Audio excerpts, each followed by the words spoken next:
All right, so I'm just finishing up the last bike at EMP. It's not going to be a perfect bike. I can only polish a turd so much, but it's coming out pretty nicely. We'll go into the bike in a minute, but something I just ran into that I found very concerning was this exhaust bracket. I don't know who would have thought that this was a good idea, that this was safe.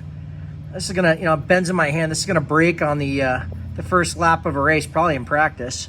So how I corrected that is you can either use hard steel or aluminum. I didn't have any aluminum in the shop, so I had this nice little hard steel plate, and I fabricated a nice exhaust bracket. That thing is as strong as it could ever be. A little on the heavy side, but it was just a small piece of metal, so I didn't really add much weight.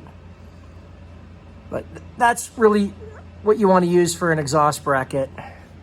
Something that's sturdy, that's going to last, not this flimsy crap. So something I noticed, thought I'd document.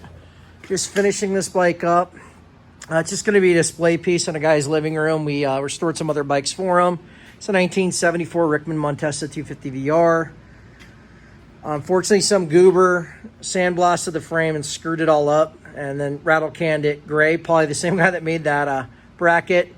I do have a good nickel plater, thanks to restoration plating for the chrome and the nickel. Unfortunately, polishing these nickel frames is very dangerous.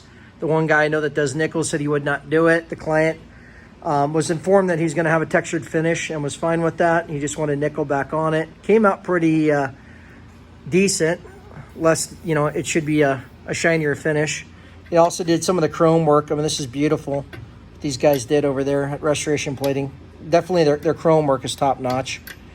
So what else do we do? New wheels and tires, rebuilt the forks. I did all the polishing. The triple trees are polished. The fork legs are polished.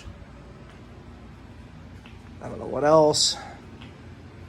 Mikuni VM34 carb. It has a stock ignition system. I don't know the history on the motor.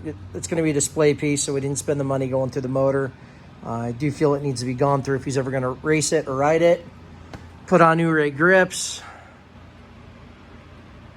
I took the nice bar clamps off the 73 Rickman that the client brought in for parts. He said he used the best parts, so those came off that. The bars are actually original. They came off the other one.